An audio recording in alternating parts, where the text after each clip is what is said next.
गोस्वामी जी महाराज पूर्व प्रसंग में वर्णन किए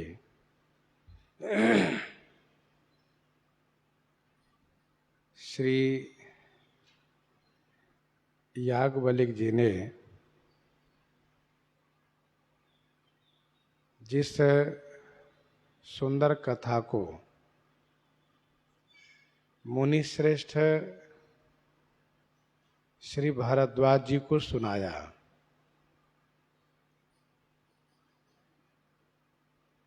मैं उसी संवाद को बखान करके कहूँगा। हे समस्त सज्जनों, आप लोग सुख मान करके सुखपूर्वक कथा श्रवण कीजिए।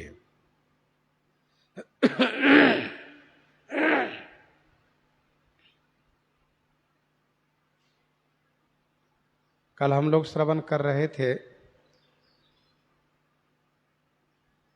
महर्षि श्री याज्ञवल्क्य जी के जीवन चरित।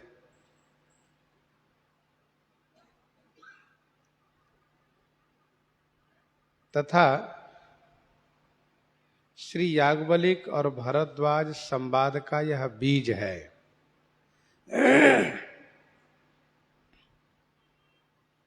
कथा आगे वर्णन की जाएगी।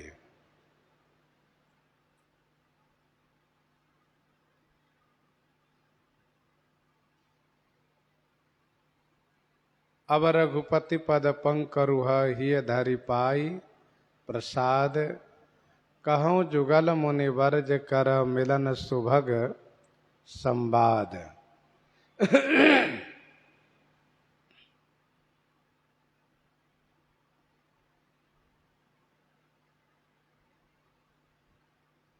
श्री याज्ञवल्क्य जी महाराज तीर्थराज प्रयाग में श्री भारद्वाज जी को कथा सुनाए और श्री रामचरितमानस जी में इसी संवाद के कारण इनकी विशेष प्रसिद्धि हुई है।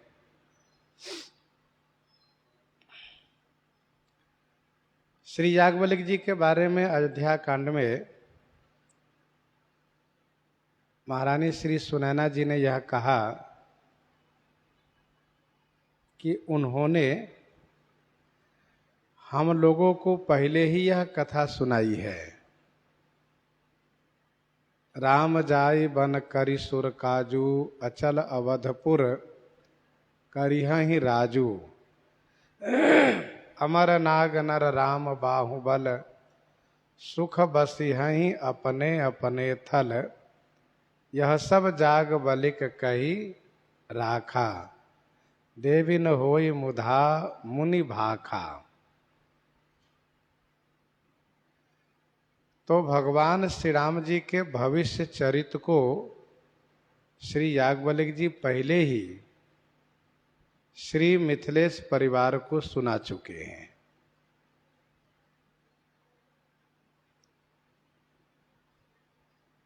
इनकी योग सिद्धि भी बहुत प्रसिद्ध है। योग सिद्ध हैं महर्षि श्री याज्ञवल्क्य।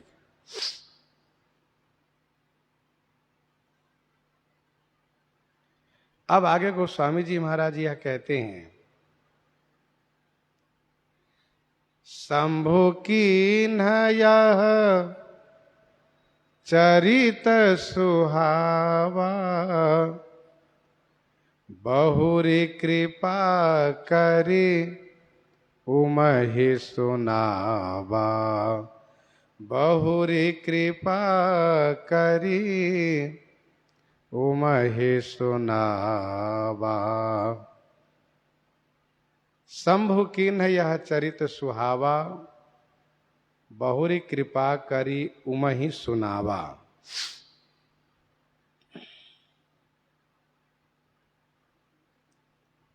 शंभु ने यह सुहावा चरित किन्ह, किन्ह अर्थात रचा। भगवान शिव ने इस सुंदर चरित्र को रचा है और बहुरी माँ ने फिर कृपा करके भगवती श्री पार्वती जी को सुनाया है।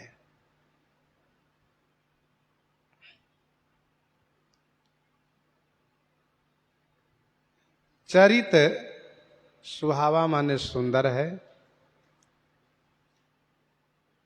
इस दोहे के प्रथम चौपाई में कथा को सुहाई कहा, जाग बलिक जो कथा सुहाई। तीसरी चौपाई में चरित सुहावा, उसी कथा को चरित नाम देकर के कहा चरित सुहावा, जिसका अभिप्राय यह है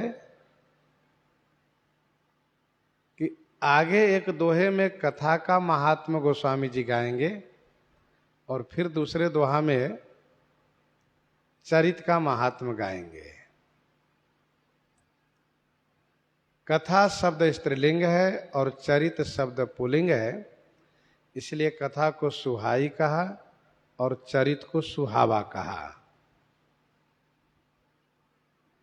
यह कथा, यह चरित सुंदर इसलिए भी है कि इसके प्रभाव से इस जगत में देव दुर्लभ सुख प्राप्त होता है और मृत्यु उपरांत भगवान के धाम की प्राप्ति होती है।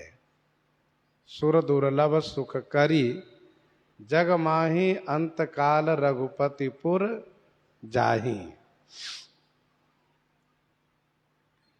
भगवान शिव ने इस सुंदर चरित को रचा है, सुंदर कथा को रचा है। रचना भगवान शिव ने की है। इसका और स्पष्टीकरण आगे के प्रसंग में गोस्वामी जी करेंगे कि रचि महेश निज मानस राखा, पाई सुसमौ शिवासन भाखा।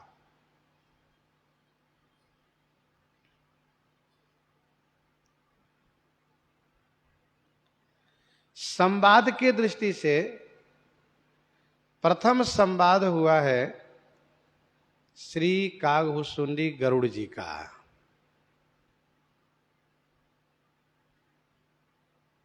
कहिए कैसे? तो भगवान शिव ने भगवती श्री पार्वती जी को कथा सुनाते हुए यह कहा, कहो सुमति अनुहारी अब उमा शंभु संवाद। ये वहां पर है, सुन शुभ कथा भवानी रामचरित मानस विमल। भगवान शिव कहते हैं सुन शुभ कथा भवानी रामचरित मानस विमल, कहा भूसुंडी बखानी सुना विहग नायक गरुड़।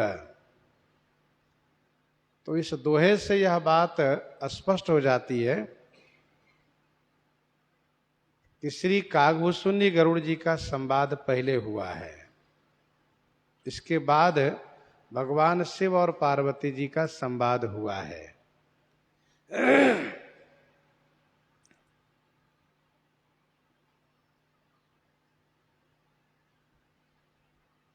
गोस्वामी श्री तुलसीदास जी महाराज इस चौपाई में श्री राम कथा की परंपरा की बात भी संकेत कर रहे हैं।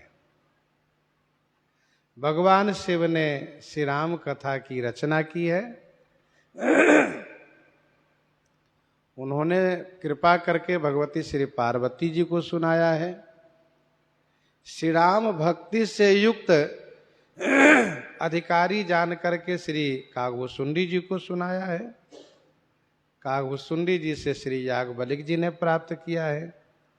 याज्ञवल्क्य जी से श्री भरद्वाज जी ने प्राप्त किया है। श्री भरद्वाज जी से तीर्थराज प्रयाग में मुनियों की परंपरा में मेरे पूज्य गुरुदेव ने प्राप्त किया है और उनसे मैंने प्राप्त किया है। यह एक परंपरा का संकेत है। हम लोग को इस बात को भी ध्यान में रखना चाहिए कि संवाद के दृष्टि से प्रथम संवाद श्री काकभूषुंडी गरुड़ जी का संवाद है, क्योंकि भगवान शिव उस संवाद का नाम लेते हैं, लेकिन श्री काकभूषुंडी जी गरुड़ जी को कथा सुनाने में श्री शिव पार्वती संवाद का नाम नहीं लेते हैं।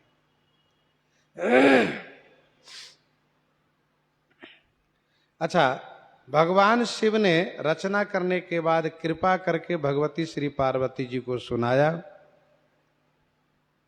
कृपा करके सुनाया, इसका कारण यह है, श्री पार्वती जी ने स्वयं कहा है कि यद्यपि जो सीता नहीं अधिकारी दासी मन क्रम वचन तुम्हारी, यद्यपि स्त्री होने के नाते मैं अधिकारिणी नहीं हूं, लेकिन मन वचन कर्म से आपकी दासी होने के नाते मेरा अधिकार बनता है।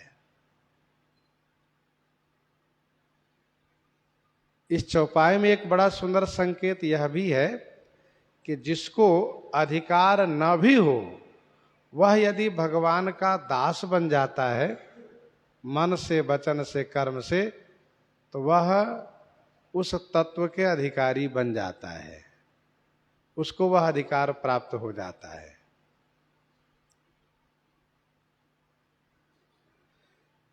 इसलिए गोस्वामी जी ने यह कहा कि बहुरी कृपा करी उमहि सुनावा। कृपा करके भगवान शिव ने श्री पार्वती जी को सुनाया। सोई शिव काग भूसुंडी दीना, राम भगत अधिकारी चिन्हा, राम भगत अधिकारी चिन्हा। सोई शिव काग भूसुंडी दीन्हा। सोई माने वही चरित, वही कथा। भगवान शिव ने काकभूषुंडी ही श्री काकभूषुंडी जी को राम भक्त होने के नाते अधिकार पहचान करके फिर प्रदान किए। भगवान शिव उसी श्री रामचरित को, उसी श्री राम कथा को जब श्री काकभूषुंडी जी में श्री राम भक्ति होने के नाते अधिकार देखा, तब उनको प्रदान किए। सोई शिव काकभूषुंडी ही दीन्हा, राम भगत अधिकारी चिन्हा।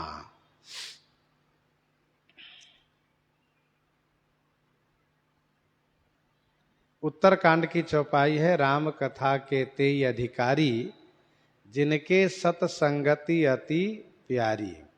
जिनको सत्संग बहुत प्रिय हो, वही श्री राम कथा के अधिकारी है, चाहे वह जिस वर्ण आश्रम देश व समाज के हैं। गोस्वामी जी यहां पर इस बात को कह रहे हैं कि काकभूषुंडी जी काग होने के नाते इनको तो बिल्कुल अधिकार नहीं था, फिर इनको श्री राम कथा मिली कैसे? तो कथा मिलने का कारण गोस्वामी जी ने कहा श्री राम भक्ति। श्री राम भक्ति श्री काकभूषुंडी जी में थी, इसलिए भगवान शिव ने उनको श्री राम कथा प्रदान किए। सोई शिव काकभूषुंडी ही दीन्हा, राम भगत अधिकारी चिन्हा।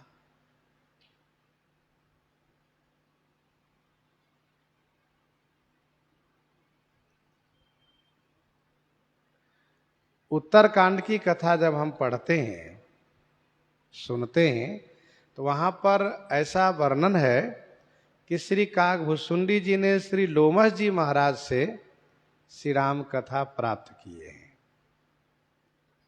मुनि मोहि कछुक काल तह राखा, रामचरित मानस तब भाखा।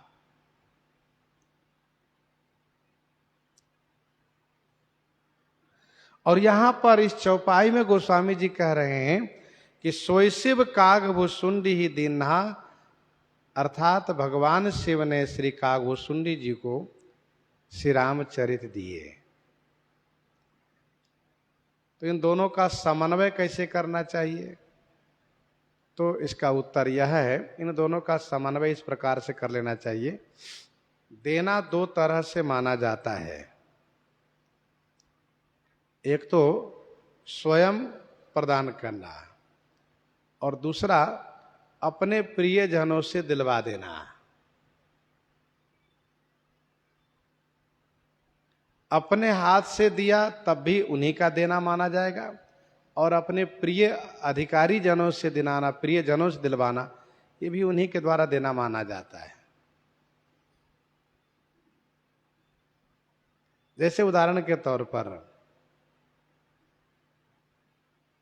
प्रधानमंत्री ने स्वयं किसी को दिया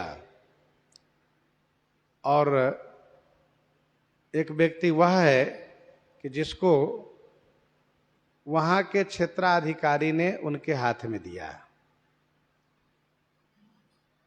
तो प्राप्त करने वाला दोनों व्यक्ति यही मानता है कि प्रधानमंत्री ने ही हमें दिया है।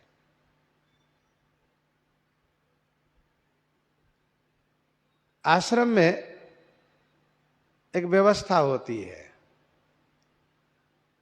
यदि कोठारी कोई वस्तु किसी को प्रदान कर रहा हो तो लेने वाला यही कहता है कि स्थान के जो व्यवस्थापक प्रबंधक है उन महंत ने हमें दिया है। कोठारी का नाम नहीं लेते, भले उनको प्राप्त हुआ कोठारी के हाथ से। तो वैसे ही भगवान शिव ने श्री लोमश जी से उनको दिलवाया।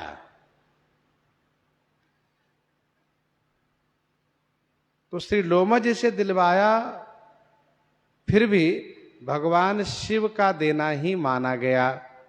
सोई शिव कागभुसुंडी ही दीन्हा। भगवान शिव ने श्री कागभुसुंडी जी को यह वरदान दिया था, आशीर्वाद दिया था कि पूरी प्रभाव अनुग्रह मोरे, राम भगति उपजहि उर तोरे। पूरी प्रभाव अनुग्रह मोरे, राम भगति उपजहि उर तोरे। यह उनका आशीर्वाद है। और श्री लोमश जी महाराज के आश्रम पर श्री कागभुसुंडी जी जाते हैं और वहां अपनी जिज्ञासा प्रकट करते हैं। उस जिज्ञासा के अनुकूल उत्तर न मिलने पर उनसे विवाद कर बैठते हैं, और उस विवाद में श्री लोमश जी इनको श्राप दे करके ब्राह्मण से काग बना देते हैं। फिर इनकी सहनशीलता देख करके इन पर पुनः अनुग्रह करके अपने पास में बुला करके इनको वह प्रदान करते हैं जो पहले मांग कर रहे थे। अर्थात दीक्षा देकर के शिष्य बनाते हैं, उपासना की विधि बताते हैं, भजन की विधि बताते हैं, और इसके बाद फिर उनको कथा सुनाते हैं। उपासना की विधि में ध्येय और गेह दोनों मजबूत होना चाहिए। ध्येय हमारे श्री सीताराम जी हैं, तो गेह उनकी कथा है, उनका चरित्र है। हम जिनके भक्त हैं, जिनके उपासक हैं, उनके बारे में अच्छी तरह से ज्ञात हो। तो श्री कागभुसुंडी जी को लोमश जी ने कथा सुनाई। मुनि मोहि कछुक काल तह राखा, रामचरितमानस तब भाखा। सादर मुनि मोहि कथा सुनाई, पुनि बोले मुनि गिरा सुहाई। और कहा, तात मैंने यह सुंदर श्री रामचरितमानस भगवान शिव से प्राप्त किया है। तुम्हें जब मैंने मन वचन कर्म से श्री राम भक्त जाना पहचाना, तब मैंने तुमको यह कथा सुनाई।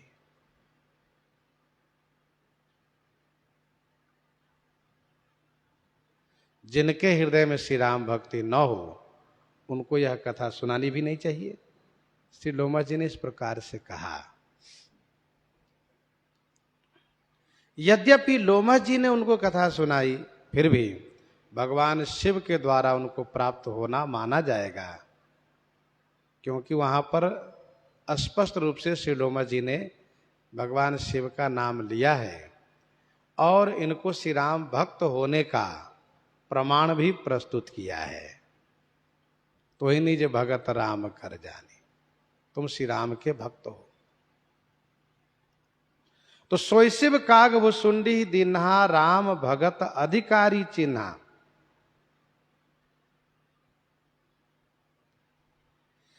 वैसे श्री राम कथा तो सबके लिए सुखद है।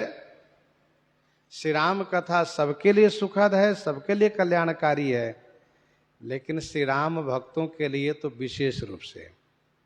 ता कह यह विशेष सुखदाई जाई, प्राण प्रिय श्री रघुराई।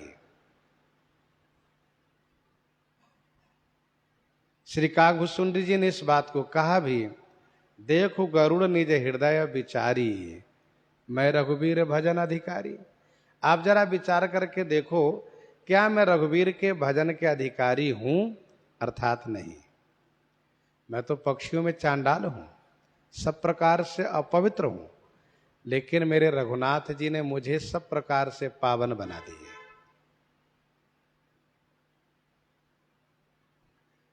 पवित्र कर दिए। यह श्री राम भक्ति का प्रभाव है, महात्म है। आगे कहते हैं, तेहि सन जाग बलिक पुनि पावा, तिन्ह पुनि भर द्वाज प्रति गावा। तेहि सन जाग बलिक पुनि पावा, तेहि सन जाग बलिक पुनि पावा। पुनि माने फिर, तेहि सन माने उनसे। किन से? श्री कागभुसुंडी जी से श्री याज्ञवल्क्य जी ने प्राप्त किया। और पुनि माने फिर, तिन माने उन्होंने श्री भरद्वाज प्रति गावा, श्री भरद्वाज जी को सुनाया। श्री याज्ञवल्क्य जी ने श्री कागभुसुंडी जी से पाया और उन्होंने श्री भरद्वाज जी को सुनाया। भगवती श्री पार्वती जी का नाम पहले लिया गया, कागभुसुंडी जी का नाम बाद में लिया गया, जबकि कथा के क्रम में पहले कथा को श्री कागभुसुंडी जी ने प्राप्त किया है। ऐसा क्यों? मतलब पहले उनको नाम क्यों लिया गया जबकि कथा इन्होंने पहले प्राप्त किया है? इसका उत्तर यह है कि भगवती श्री पार्वती जी की परंपरा नहीं चली है। श्री पार्वती जी ने कथा सुनी और वहीं पर वो कथा रह गई। ऐसा नहीं कि उन्होंने किन्हीं को सुनाया हो, फिर उन्होंने किसी को सुनाया हो, सो बातें नहीं हुई।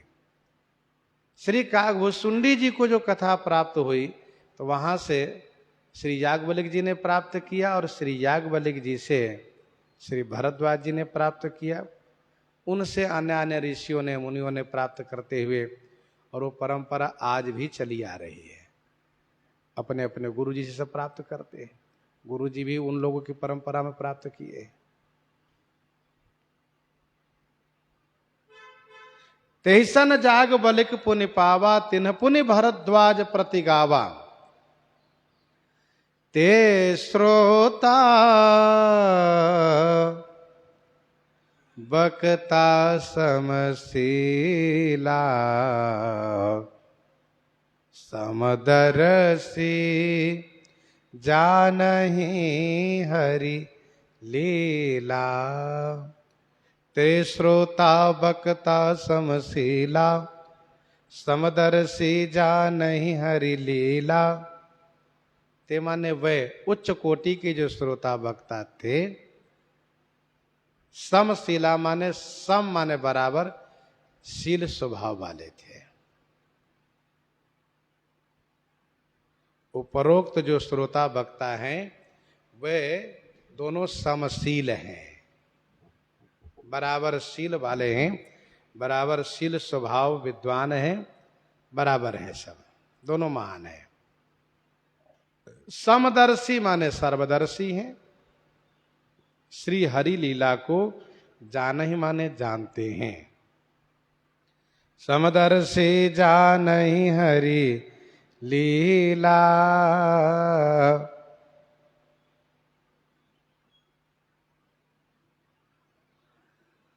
तो ते श्रोता वक्ता जिनका नाम ऊपर लिया है श्री गोस्वामी जी ने, उनके लिए कहा। वे सब समदर्शी हैं, सर्वज्ञ हैं, भगवान श्री राम जी की लीला को भली भांति जानते हैं। अर्थात वे श्रोता वक्ता दोनों ज्ञान के निधि हैं, ज्ञानवान हैं। जानहि तीनि काल निज ज्ञाना, करतल गत आमलक समाना। जानहि तीनि काल निज ज्ञाना, करतल गत आमलक समाना। निज ज्ञाना तीन काल, करतल गत आमलक समाना जानहि। निज ज्ञाना माने अपने ज्ञान के प्रभाव से भगवान श्री राम जी की तीनों काल की लीला को करतलगत आमलक समाना जाने। करतलगत, करतल माने हथेली पर, गत माने प्राप्त, करतल माने हथेली हाथ में, गत माने प्राप्त, आमलक माने आंवले के फल के समान जानते हैं।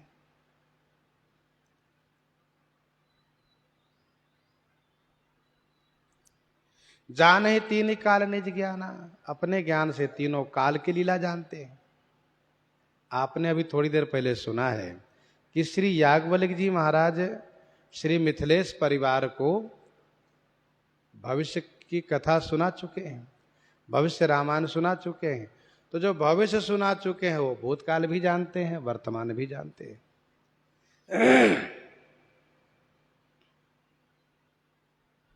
महर्षि श्री वाल्मीकि जी महाराज पर श्री ब्रह्मा जी की एक विशेष कृपा हुई। उन्होंने ध्यान किया तो तीनों काल की कथा को उन्होंने जान लिया। पहले जो श्री रामचरित हो चुका है उसको भी जान लिया, वर्तमान में जो हो रहा है उसको भी जाना, और भविष्य में जो चरित होने वाला है उसको भी जाना। इसीलिए उन्होंने रामायण की रचना में पहले की घटना को उद्धृत किया, मतलब आगे की घटना जो होने वाली उसको उद्धृत किया।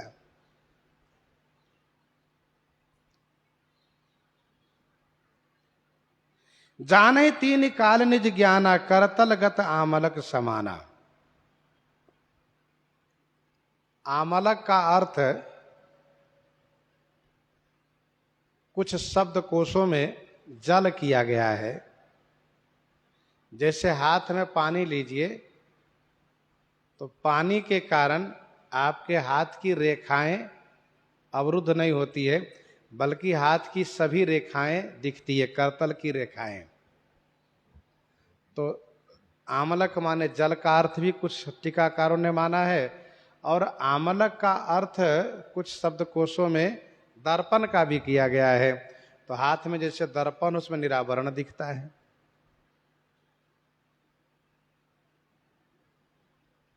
और आमलक से आंवले फल की बात भी कही जाती है।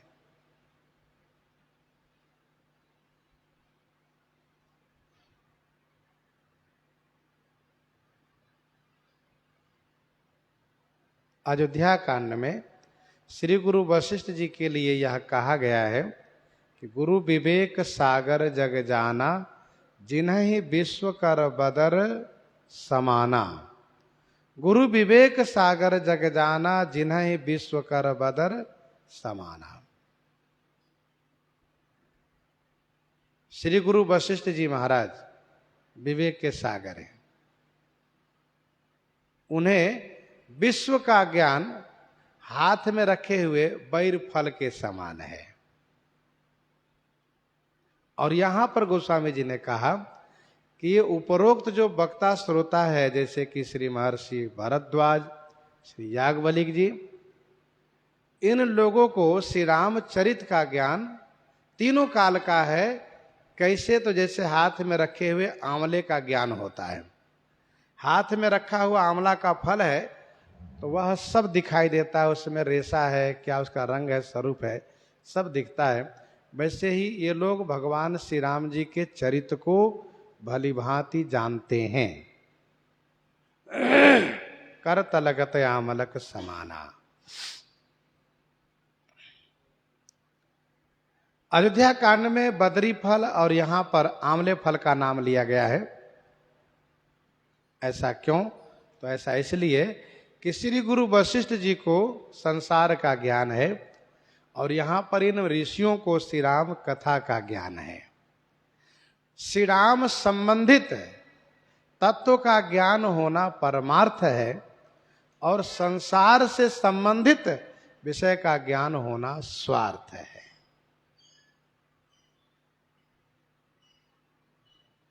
परमार्थ से कल्याण होता है, स्वार्थ से कल्याण हो नहीं सकता।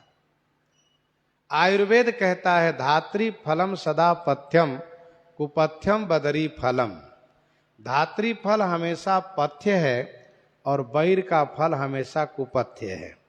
जब भी खाओ तो सर्दी जुकाम होगा और आंवले का फल जब भी खाइए स्वास्थ्य के लिए लाभकारी ही होगा।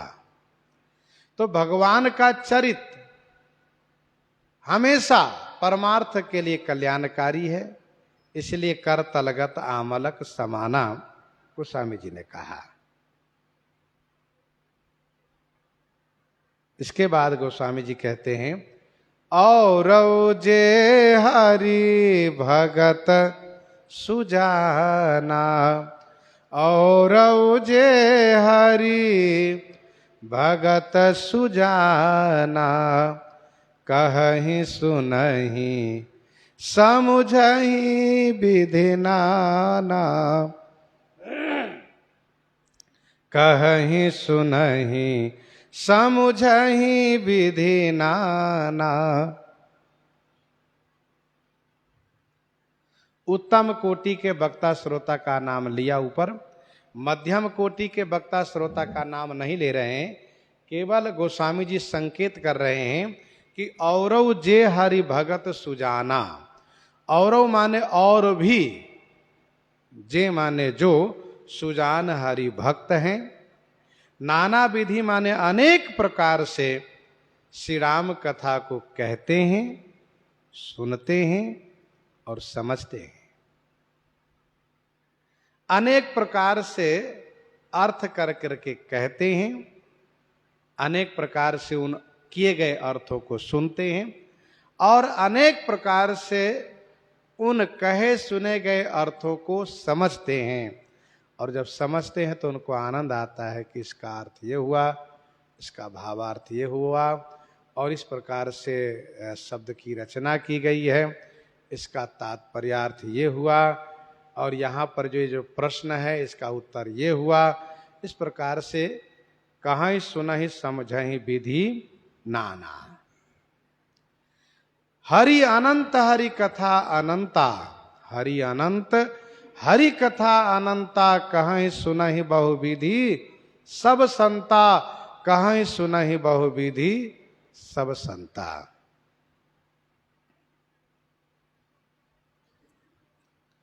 गोस्वामी जी उत्तम और मध्यम की चर्चा करके अपने आप को निकृष्ट श्रोता में रखते हुए कहा,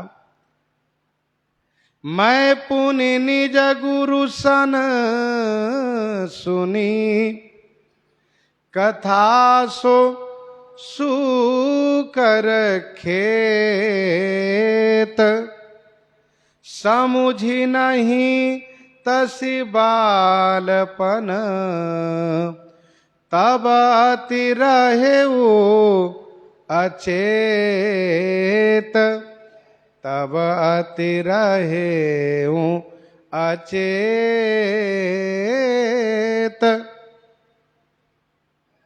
मैं पुनि निज गुरु सन सुनी, कथा सुसूकर खेत। मैं पुनि माने मैंने भी, निज गुरु सन सूकर खेत में कथा सुनी। मैंने भी अपने पूज्य गुरुदेव भगवान से सूकर खेत माने बाराह क्षेत्र में वह कथा सुनी। बालपन तब अति अचेत रहे हूं, इसलिए तसी कसी जैसी समझनी चाहिए वैसी समझ में मुझे नहीं आई। समझी नहीं तसी, कसी जैसी समझनी चाहिए थी। मैं पुनि निज गुरु सन सुनी, कथा सुसूकर खेत, समझी नहीं तसी बालपन, तब अति रहे हूं अचेत।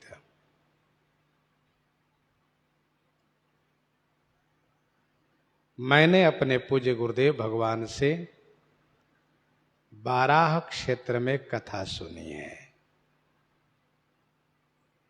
मैं पुनि शब्द का प्रयोग मानस जी में बहुत जगह किया गया है। मैं पुनि गयो बंधु संग लागा, मैं पुनि करी प्रमाण पितु बानी, मैं पुनि पुत्र बधु प्रिय पाई इत्यादि। मैं पुनि का अर्थ मैं भी।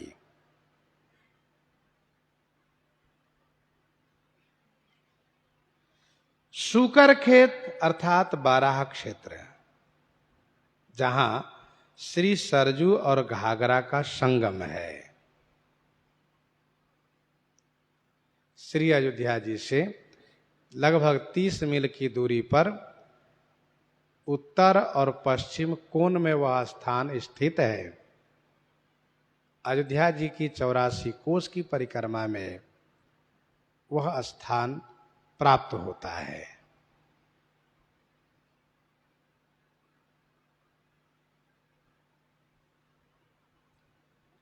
मैं पुनि निज गुरु सन सुनी, कथा सुसूकर खेत।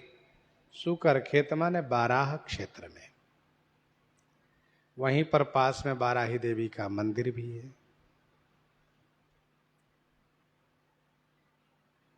श्री सरजू घाघरा का संगम क्षेत्र है। वहां पर प्रतिवर्ष पौष के महीने में कल्पवास हुआ करता था। गोस्वामी श्री तुलसीदास जी के जीवनी में ऐसा वर्णन है।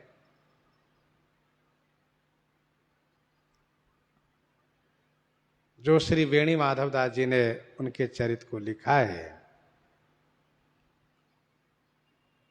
वेणी माधव जी ने स्पष्ट किया है कि भगवान शिव की आज्ञा से श्री स्वामी नरहरियानंद जी ने गोस्वामी श्री तुलसीदास जी को अयोध्या जी में पंच संस्कार प्रदान करके शिष्य बना करके हनुमानगढ़ी में कुछ दिन रखा और फिर उस बाराह क्षेत्र में कल्पवास के जो मेला का आयोजन हुआ तो उसमें वहां गए और वहीं कुछ वर्ष तक रह गए, ऐसा वर्णन है। वहीं पर इनके पूज्य गुरुदेव भगवान ने इनको कथा सुनाई है। मानसकार कहते हैं कि समझी नहीं तसी बालपन, मैं बालपन था अर्थात मैं बालक था। मुझे जैसा समझना चाहिए था है वैसा समझ में नहीं आया। इसका कारण यह था कि मैं बालक था और अति अचेत, अचेत माने अज्ञान था।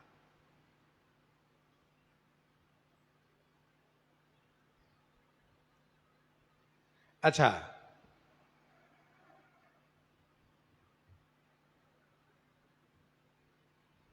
न समझ पाने का एक कारण यह भी था कि कथा उस समय में देव भाषा में होती थी, संस्कृत में। गोस्वामी श्री तुलसीदास जी ने यह तो कहा कि इस मानस जी को, इस श्री रामचरित को भगवान शिव ने रचा। भगवती श्री पार्वती जी, कागभूषुंडी जी, याज्ञवल्क्य जी, भरद्वाज जी ने परंपरा से प्राप्त किया, उनसे उन्होंने प्राप्त किया। लेकिन गोस्वामी जी ने यह नहीं कहा कि मेरे पूज्य गुरुदेव भगवान ने किन से प्राप्त किया। ऐसा इसलिए नहीं कहा क्योंकि गुरुदेव भगवान के रूप होते हैं, और मानस जी में ऐसा वर्णन है कि तुमते अधिक गुरु ही जिए जानिए, श्री वाल्मीकि जी ने कहा। वंदे बोधमयम नित्यम गुरुम शंकर रूपिणम बंदो गुरुपद कंज कृपा सिंधु नर रूप हरि। तो भगवान के रूप में गुरु जी हैं, इसलिए उनको किसी से सुनना नहीं कहा। लेकिन संकेत गोस्वामी जी ने दिया है इस चौपाई में। किस चौपाई में? तो और जे हरि भगत सुजाना कहहि सुनहि समुझहि विधि नाना। और जे हरि भगत सुजाना कहीं सुनहि समझहि विधि नाना। तो इस प्रकार से संकेत किया है, उसी परंपरा में मेरे गुरु जी ने प्राप्त किया।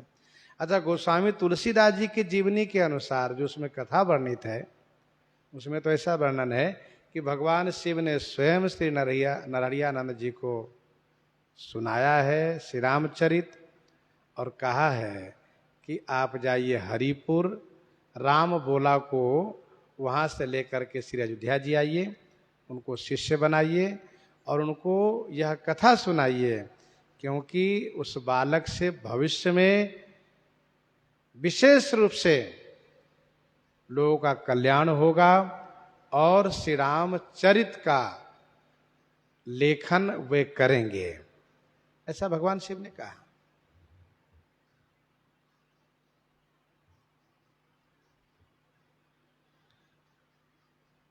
तो आप समझ गए हैं कि इसीलिए वो नाम तो नहीं लिया, लेकिन संकेत में है।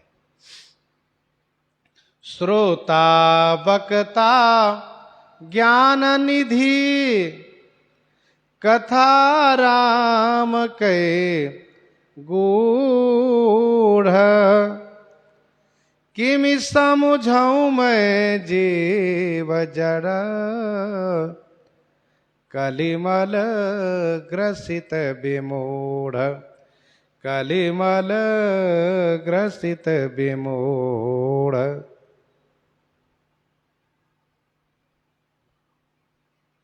श्रोता वक्ता ज्ञान निधि कथा राम कई गूढ़। श्री राम की कथा गूढ़ है, इसलिए इनके श्रोता और वक्ता ज्ञान के निधि होना चाहिए।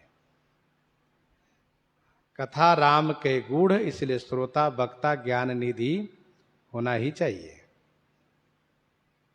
और जहां तक मेरी बात रही, तो मैं जड़ कलिमल ग्रसित विमूढ़ जीव किमि समझाऊं। मैं जड़ माने मूर्ख, कलिमल ग्रसित माने कली के पाप से ग्रसित, विमूढ़ माने विशेष मूर्ख, किमि समझो माने कैसे समझ पाता। इसलिए मुझे समझ में नहीं आया। श्रोता वक्ता ज्ञान निधि कथा राम कई गूढ़। भगवान श्री राम की कथा गूढ़ है। गूढ़ माने रहस्य युक्त है। उमा राम गुण गूढ़ पंडित मुनि पावहि बिरते। पावहि मोह विमूढ़ जे हरि विमुख न धर्म रति। जे हरि विमुख न धर्म रति। श्री याज्ञवल्क्य जी ने कहा, चाहु सुनई राम गुण गूढ़ा। चाहु सुनई राम गुण गूढ़ा। किन्हेउ प्रश्न मनहु अति मूढ़ा। किन्हेउ प्रश्न मनहु अति मूढ़ा। गोस्वामी जी कहते हैं कि मैं जड़ कलिमल ग्रसित विमूढ़ कैसे समझ पाता, इसलिए मुझे समझ में नहीं आया। समझ में नहीं आया, फिर भी गुरुजी समझाते गए। तदपि कहे गुरु बारहि बारा। तदपि कहे गुरु बारहि बारा। समुझि परि कछुमति अनुसारा। समुझि परि कछुमति अनुसारा। तदपि माने फिर भी गुरुजी ने 12 ही 12 कही, बार बार उन्होंने सुनाया। मति अनुसारा कछु समुझी परी। अपनी बुद्धि के अनुसार कुछ कथा समझ में आई। मूल चरित्र में, गोस्वामी जी के मूल चरित्र में वेणी माधव दास जी ने लिखा है, पुनि पुनि मुनि ताहि सुनावत भे। पुनि पुनि मुनि ताहि सुनावत भे, बार बार सुनाते थे। गोस्वामी जी के कहने का अभिप्राय यह है कि वहां और भी श्रोता लोग थे, उनको बात समझ में आ जाती थी, लेकिन मैं ही एक विमूढ़ ठहरा जो मुझे कथा समझ में नहीं आती थी। तदपि कही गुरु 12 ही 12 समुझि परी कछुमति अनुसारा। दास जब श्री अयोध्या जी में आया तब श्री राम कथा का अध्ययन मुख्य रूप से 3 जगह कराया जाता था, बल्कि 4 जगह और एक और 5 जगह। तो 3 जगह में प्रसिद्धि थी स्वामी मणि रामदास जी की छावनी, श्री कनक भवन और रामकोट। श्री रामकोट में श्री राम जन्मभूमि के पास। और तीनों जगह सुनने वाले खूब जाते थे और बढ़िया सब श्रवण करते थे। रामकोट में पूज्य महाराज जी श्री राम शरण दास जी महाराज, कनक भवन में पूज्य महाराज जी श्री राघवेंद्र शरण जी महाराज, और छावनी में हमारे पूज्य गुरुदेव भगवान। मैंने 3 की जगह 4-5 इसलिए कहा क्योंकि छावनी में 3 जगह कथा होती थी। राम आश्रय बगिया में 2 जगह, एक पूज्य रामायणी श्री राम सुखदास जी महाराज और पूज्य श्री आचार्य कृपा शंकर जी महाराज, और हमारे गुरु जी महाराज व्यास जी महाराज। तो हमारे गुरु जी जो कथा पढ़ाया करते थे तो उनकी वाणी तोतली थी और समझ में आना थोड़ा कठिन होता था। कोई भी जाए तो महीना 2 महीना तो उनको पल्ले कुछ पढ़ना ही नहीं था। क्या बोल रहे हैं बहुत ध्यान से सुने तो समझ में आवे, लेकिन एक विशेषता थी वहां की कि जो वहां ठहर गए तो भले ही पढ़े लिखे ना होवे, फिर वो रामायणी उनको बनना ही था, रामायणी बन जाते थे। अच्छा, महाराज जी विषय को बड़ी मजबूती के साथ प्रतिपादन करते थे, और उसका एक कारण ये था कि महाराज जी के अंतःकरण में हमेशा जिज्ञासा रहती थी, इसके माने क्या, इसके माने क्या, खोज करते थे।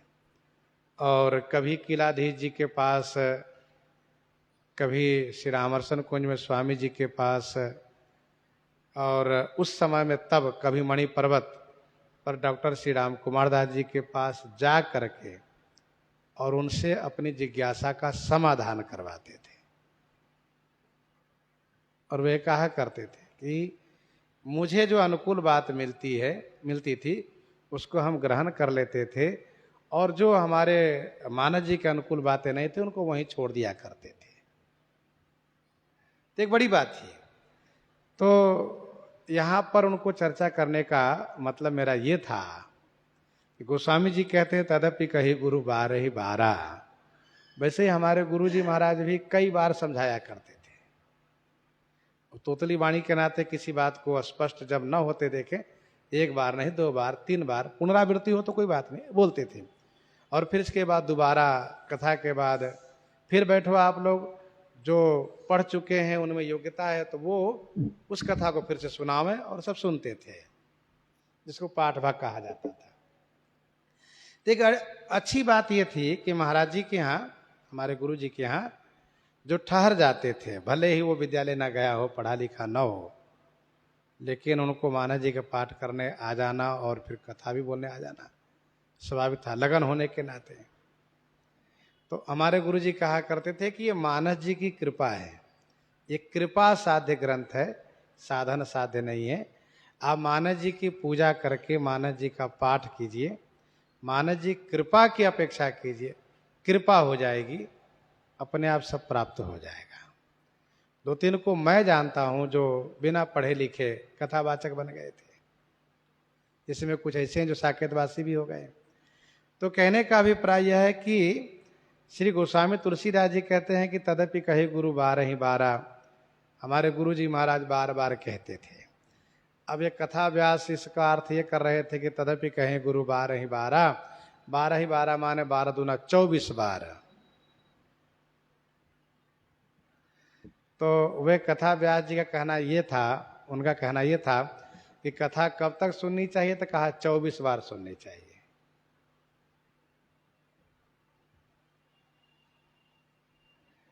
अच्छा, मान लीजिए उनकी बात हम मान लेते हैं, तो एक आवृत्ति अयोध्या जी में उस समय भी जब हम पढ़ते थे तो अलग अलग परंपरा में ये बातें थी, कहीं 2.5 साल में एक आवृत्ति होती थी, कहीं 1 साल में भी आवृत्ति हो जाती थी, और कहीं 12-14 साल में भी एक आवृत्ति होती थी। ये सारी बातें थी। अब आप जरा सोच लीजिए कि एक आवृत्ति में 2.5 साल भी लग जाए, मान लो 2 ही साल मान लो, तो 24 दूना 48 वर्ष, इतना समय तो उसी में बीत जाएगा फिर। तो इसीलिए 12 12 का मतलब 24 बार नहीं है, 12 12 का मतलब है पुनः पुनः। जैसे कुछ प्रसंग ऐसे होते हैं, जैसे कुछ प्रसंग ऐसे होते हैं उनमें बड़ी गंभीरता होती है, तो उनको पुनः पुनः सुनना एवं समझना चाहिए। ऐसा नहीं कि समझ में छोड़ो किनारे कर दो, सो नहीं होना चाहिए। जिज्ञासा का मतलब यह है कि उसके अंदर तक जाना चाहिए, समझने का प्रयास करना चाहिए। इसका मतलब क्या हुआ, इसका मतलब क्या हुआ, सुनना चाहिए। न समझ में फिर पूछना चाहिए, फिर न समझ में फिर पूछो, न संतुष्टि हो तो फिर पूछो, लेकिन समझना चाहिए। अब कुछ लोग ऐसे होते हैं कि सीधा सीधा समझ में आएगा, ठीक है, जो समझ में आए किनारे, कोई बात नहीं, चलो किनारे कर दिया।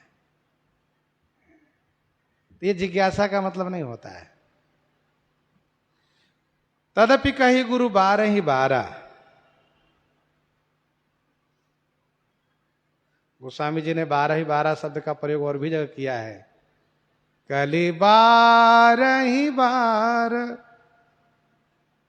दुकाल परे बिनु अन्न दुखी सब लोग मरे। अब कहो 12 माने वहां 24 वर्ष का अकाल, तो क्या होगा? 24 वर्ष का अकाल यदि पड़ जाएगा तो क्या होगा? 3 वर्ष के अकाल में ही मरण हो जाता है, 24 वर्ष का अकाल कौन सह पाएगा? तो 12 का अर्थ है मतलब पुनः पुनः, बार बार। गुरु जी महाराज बार बार समझाया करते थे, खास करके इसलिए क्योंकि भगवान शिव का उनको आदेश था कि राम बोला को बढ़िया से समझाइए। भाई देखो, जो समझने का प्रयास करेगा वही विषय को मजबूती से प्रतिपादन कर पाएगा, कह पाएगा, लिख पाएगा। जो टाल देता हो तो वो खुद ही टल जाता है। शास्त्र का नियम है कि शास्त्र के चिंतन में आप लगे रहिए तो आपको वो नहीं छोड़ेगा। यदि आप चिंतन छोड़ दिए तो वो भी आपको छोड़ देगा। इसलिए शास्त्र सुचिंतित पुनि पुनि देखिए।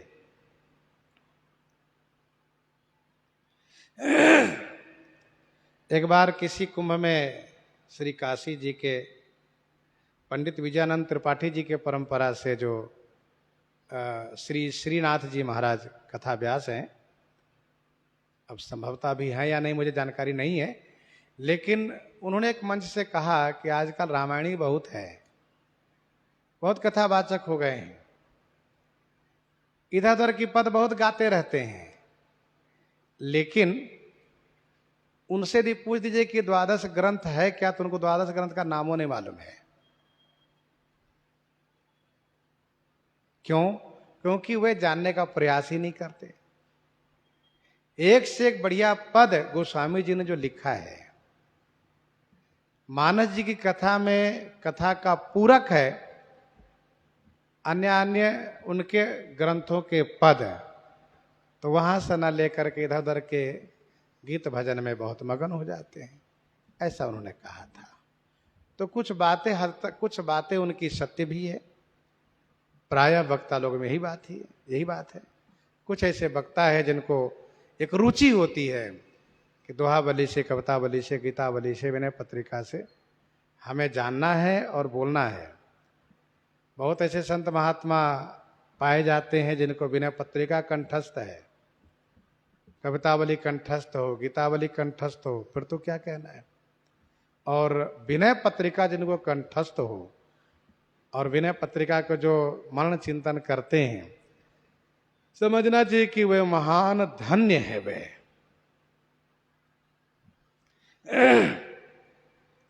तदपि कही गुरु 12 समझ परी कछु मतु अनुसारा। गुरु जी ने बार बार समझाया तो अपनी बुद्धि के अनुसार कुछ समझ में मुझे आया। गुरु जी समझाते थे, मैं फिर उसको सोचता था, गुरु जी ने ऐसा कहा, इसका मतलब ये होना चाहिए। अच्छा देखिए, जब हम कथा सुनते हैं तो हमको लगता है सब हमको भी आता है, सब मालूम है, इसके आगे बोलने वाले हैं, वक्ता जी बोलने वाले हैं। लेकिन यदि हमको बोलना हो व लिखना हो तब पता चलता है कि नहीं नहीं, हम कितने पानी में, हमको पता चल जाता है। तो चिंतन और मनन जितना अधिक मजबूत हो उतना ही अधिक आनंद आता है, अर्थात उसमें डूबे रहें तब विशेष आनंद आता है। समझ परी कछु मति अनुसार, गोस्वामी जी कहते हैं मति के अनुसार कुछ समझ में आया।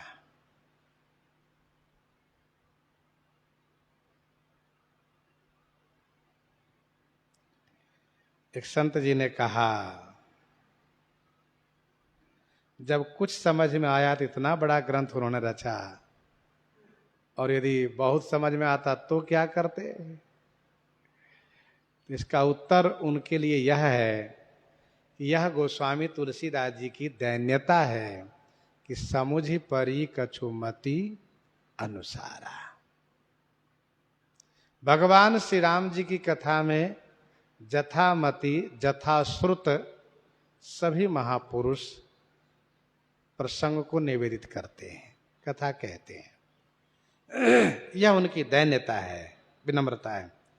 वायु पुराण में ऐसा वर्णन है कि एक बार सुन करके छोड़ नहीं देना चाहिए,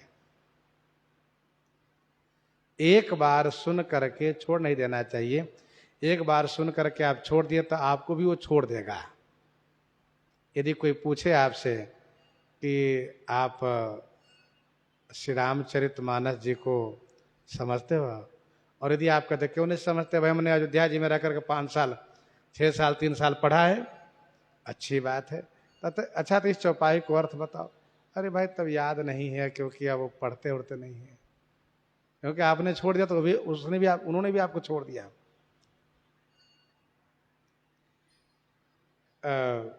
हमारे आदरणीय गुरु भाई श्री राम अवतार दास जी महाराज, अगस्त जी महाराज कहा करते हैं कि मैंने एक एक पंक्ति को याद करने का प्रयास नहीं किया, सुन सुन करके चिंतन करने में मुझे सब याद हो गया। और आज भी है वो कविता बोले, दोहा बोले, बेना पत्रिका, तमाम पद बोलते रहते हैं, खूब दहाड़ते रहते हैं, विषय को बड़ी मजबूती के साथ रखते हैं।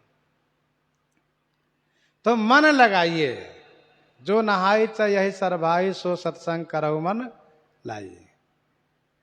सोते जागते उठते बैठते पता चलना चाहिए कि किस चौपाई में हम कहाँ तक पहुँचे हैं, कहाँ किस पद को याद किए हैं, कहाँ तक हमको समझ में आया है, कहाँ नहीं समझ में आया है। और एक व्यसन जैसे होना चाहिए कि हमको नित्य कुछ पंक्तियों को याद करना है, जैसे चौपाई याद करना है, पद को याद करना है, ये एक व्यसन होना चाहिए। दास जब रामायण पढ़ रहा था तो पाठ तो करता था लेकिन याद नहीं करता था। तो सुबह सरयू स्नान करने में एक संत जी साथ में गए, तो मैंने देखा कि वह तमाम चौपाई बोलते चले जा रहे हैं, धारा प्रवाह। तो वह बोलते जाएं तो उनके साथ साथ मैं भी बोलना शुरू किया, तो कुछ चौपाई मैं भी बोल लेता था। तो मुझे लगा कि बाबा जब इस प्रकार से इतना बोल लेते हैं, वे स्नान करके आवें फिर गुटका लेके बैठ जाएं, 2 दोहा 3 दोहा तक याद कर डालें, और फिर गुनगुनाते रहें और फिर उसको पुनरावृत्ति करते रहें। तो देख करके हमें भी एक नशा सी लगी। हमने कहा अच्छा ठीक है, मैं भी प्रयास करता हूँ। तो पाठ तो समय किया ही था, गुरुजी का आदेश था कि पाठ खूब करो।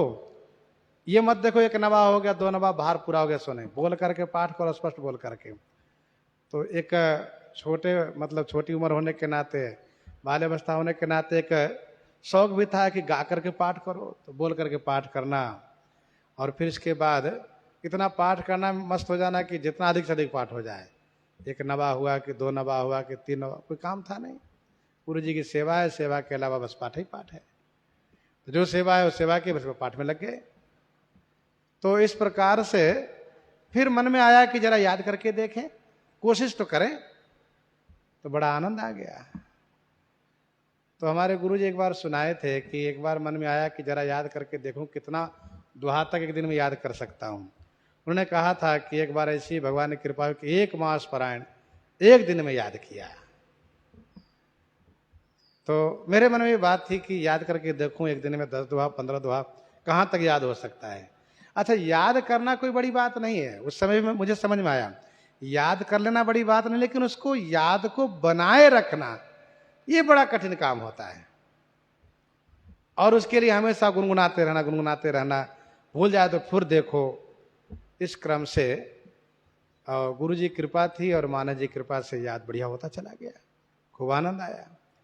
और लोग कहा करते हैं कि इनको रामायण जी कंठस्थ है। भाई रामायण जी कृपा किए तो कंठस्थ हुआ, नहीं तो ऐसे कंठस्थ करना बड़ा कठिन काम है। 12 पुराण में जो अभी आप सुन रहे हैं कि एक बार सुन करके छोड़ नहीं देना चाहिए। इस चौपाई पर इसलिए थोड़ा विस्तार से मैं बोल रहा हूं जिससे कुछ प्रेरणा आप लोगों को मिले।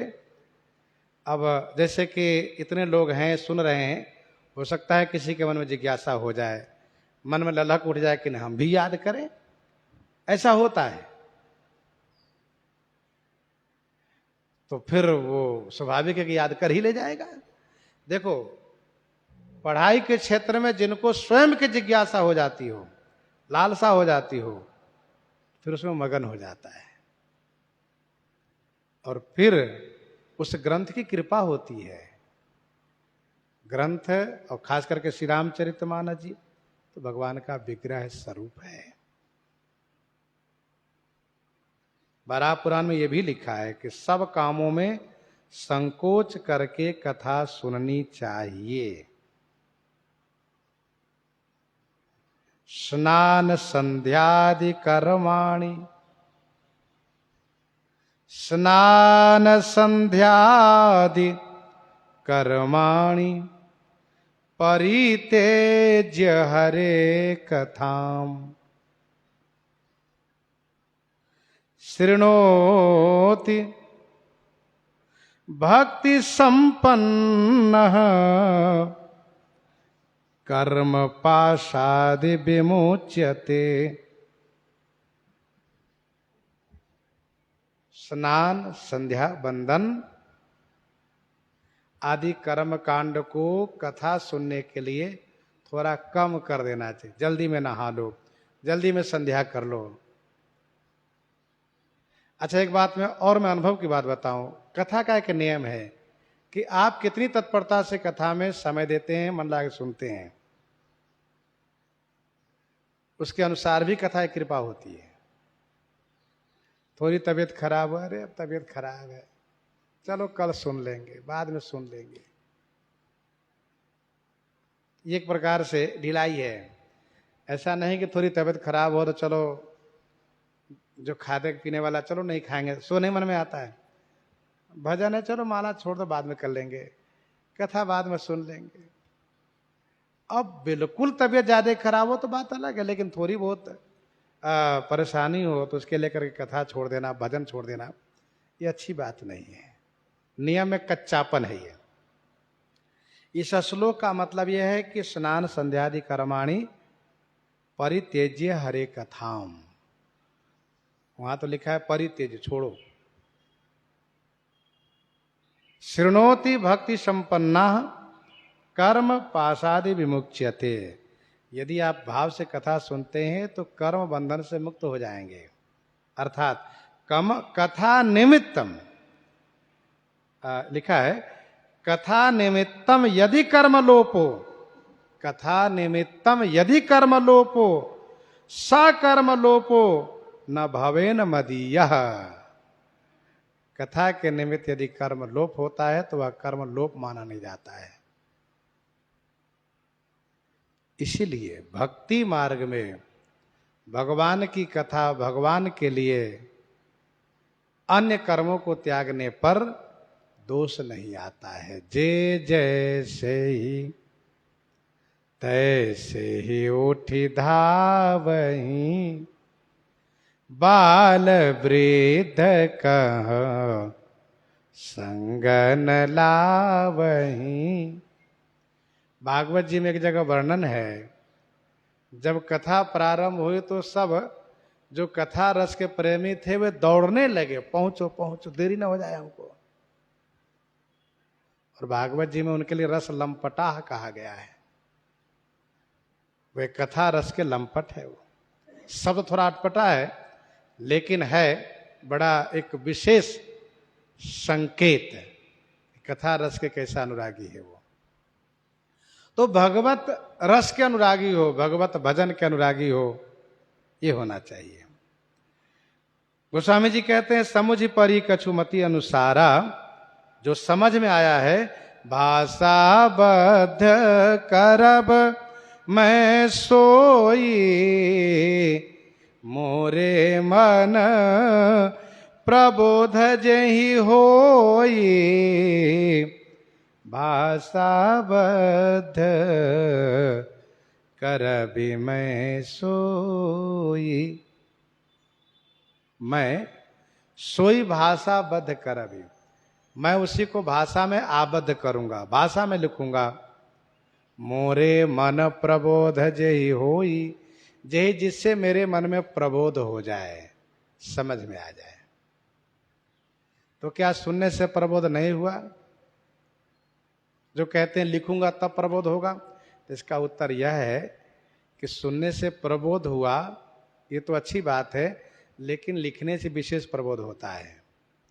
देखो भाई, जब हम कथा सुनते हैं तो हमें प्रबोध होता है, लेकिन जब हम कहने के लिए बैठते हैं तो विशेष प्रबोध होता है। क्योंकि कहने में पता चलता है कि कहाँ हम समझ पाए, कहाँ नहीं समझ पाए। चौपाई सामने है, अर्थ हम कर नहीं पा रहे हैं, और तब लग रहा था ये तो बिल्कुल सरल है, सीधा है, सुना ले जाएंगे। दास स्वामी श्री मणि रामदास जी की छावनी में 5 वर्ष तक कथा श्रवण किया। भगवान की बड़ी कृपा थी, गुरु जी का आशीर्वाद था। एक नियम था कि मैं कहीं नहीं जाना है, नहीं जाऊंगा, तो टेक भी निभा गया था। कथा सुनना है, कथा पढ़ना है। यहां तक कि गुरु जी ने कहा कि कुंभ में नहीं जाना है। अच्छा, नहीं जाएंगे, क्या करना, कुंभ तो फिर आएगा, फिर हो लेंगे। तो उनका एक था कि यदि ठहर जाओगे तो माना जी कृपा हो जाएगी। हमने कहा ठीक है। 5 वर्ष तक अध्ययन करने के बाद, सुनने के बाद फिर तीर्थराज प्रयाग का अर्धकुंभी का मेला आया, अर्धकुंभ का। तब कहा गुरु जी ने अब जा सकते हो। हमने कहा ठीक है। चित्रकूट भी जा सकते, कहा जाओ घूमना, खूब बढ़िया घूम के आना। दास गया, दर्शन किया। अच्छा, इसके बाद संयोग ये लगा कि तुरंत कथा सुनाने का मौका प्राप्त हुआ। वेद मंदिर के पूज्य महाराज श्री मान जी महाराज खोज रहे थे, कोई कथा सुनाने वाले मिले। उसी क्रम में कई लोग गए सुनाने के लिए, लेकिन उनको जमा नहीं। या तो कथा सुनाने वाले को नहीं जमा, या तो जो सुनवाने वाले थे उनको नहीं जमा। तो फिर उसी क्रम में मुझसे कहा गया, तो दास ने जाकर के सुनाया, जैसे पढ़ा तो वैसे सुनाया। लोगों को बड़ा अच्छा लगा कि हाँ बढ़िया है। लोगों को तो अच्छा लगा, लेकिन सुनाने में मुझे बड़ी परेशानी हो।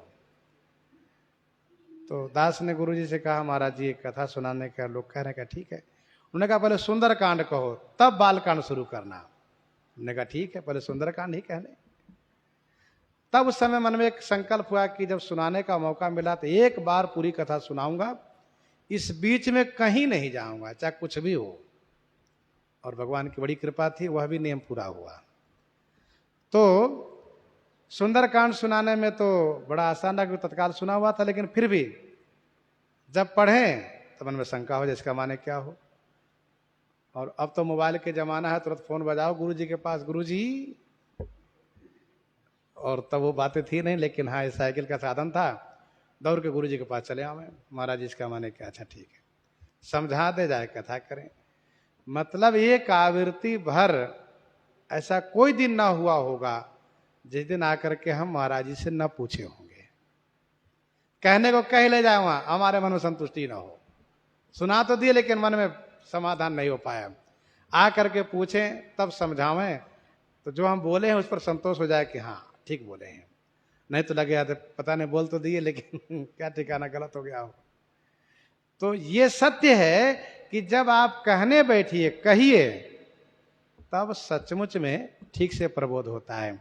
इसलिए गोस्वामी जी ने कहा कि भाषा बद्ध करब मैं सोई, मोरे मन प्रबोध जेहि होई। जस कछु बुद्धि विवेक बल मोरे, तस कहियो ये हरि के प्रेरे। गोस्वामी जी महाराज इस प्रकार से आगे कथा का महात्म वर्णन करने जा रहे हैं। प्रसंग को यहीं पर हम आप हृदयांगम करते हैं। आइए श्रवण करते हैं श्री भक्तमाल जी से। श्री रामनाथ की